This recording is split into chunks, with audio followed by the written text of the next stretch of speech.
Alors voici une nouvelle formation aujourd'hui pour imprimer en 3 dimensions. Le service d'impression du SEM Formation ne fera pas encore pour tout le monde un service d'impression en 3D, mais nous avons acquis une imprimante 3D que je vais vous présenter à l'instant. D'ailleurs ma tête, il n'y en a plus besoin. La voici. Donc c'est une MakerBot Replicator, un modèle acheté l'année passée, ça fonctionne bien.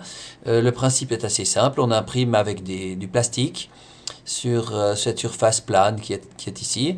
Le plastique fondu par la machine, par une buse qui vient cracher le plastique là-dessus et qui redurcit immédiatement en refroidissant. Construit des petits objets. Voilà, on a donc là un objet en impression, vous voyez une table en train de s'imprimer, c'est un zoom sur la palette d'impression qui est là. La table s'imprime à l'envers avec les pieds de table qui commencent à grimper ici. J'ai un exemple aussi d'un enseignant qui a voulu imprimer quelque chose de plus compliqué. Là, il a imprimé le Colisée. Donc vous voyez, ça fait déjà un certain temps d'impression. Là, il a fallu quelques heures d'impression et puis ça a donné un bel objet. Le but de tout ça, c'est de vous donner un petit aperçu de ce qu'on va pouvoir faire avec une imprimante 3D, puis surtout de savoir ce qu'on peut faire et ne pas faire, hein.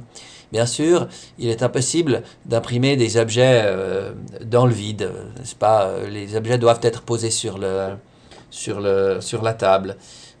Alors, on va utiliser pour ça des logiciels, deux types de logiciels. On pourrait même en citer plusieurs, mais enfin, on va en expérimenter deux ici. Le premier, le plus simple, c'est le logiciel en ligne.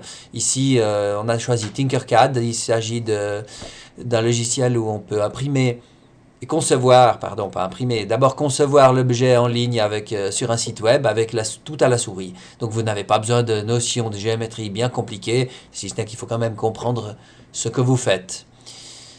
Et puis, si je clique ici, je crois qu'on doit pouvoir voir un objet, un exemple d'objet. Non, c'est directement l'inscription. Enfin, on verra ça donc plus tard. Et puis, le deuxième type d'objet, de logiciel qu'on va utiliser, ce sera un logiciel où il faut tout taper à la main. Vous voyez un exemple ici, OpenSCAD. OpenSCAD est un logiciel libre qui donc permet d'être installé sur tout type de machine.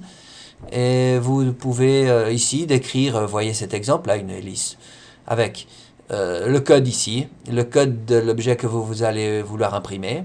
Ce code, c'est du code en anglais qui représente les coordonnées des différents objets et des différentes formes que vous allez construire. En fait, il s'agit simplement d'un empilage de cubes, de sphères, de plans, différentes épaisseurs, des rotations, des intersections de formes géométriques et toutes sortes. Et oui, il faut être bon en géométrie pour pouvoir concevoir des objets en 3D. C'est quelque chose qui d'ailleurs demande un certain temps de formation avant d'être performant.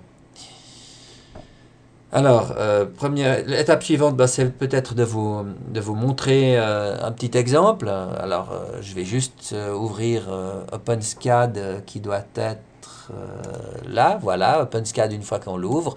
Je veux par exemple fabriquer un cube. Je mets ici les dimensions du cube.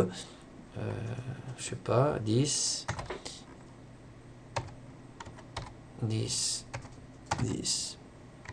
Et puis, si ça se trouve, j'appuie sur F5, et puis voilà mon cube qui se dessine. Alors, on a ici à la souris l'objet qui a apparu, et puis on peut, par exemple, changer ses dimensions. Ça ne nous plaît pas. Alors, on met 20 ici. On fait de nouveau F5. Tiens, pourquoi ça n'a pas changé? F6, pardon. Qu'est-ce qui fait que ça marche pas? Ah ouais. Ah bah tiens. En fait, le cube, il a qu'une seule dimension. On va mettre ça comme ça. Ce sera plus simple quand même.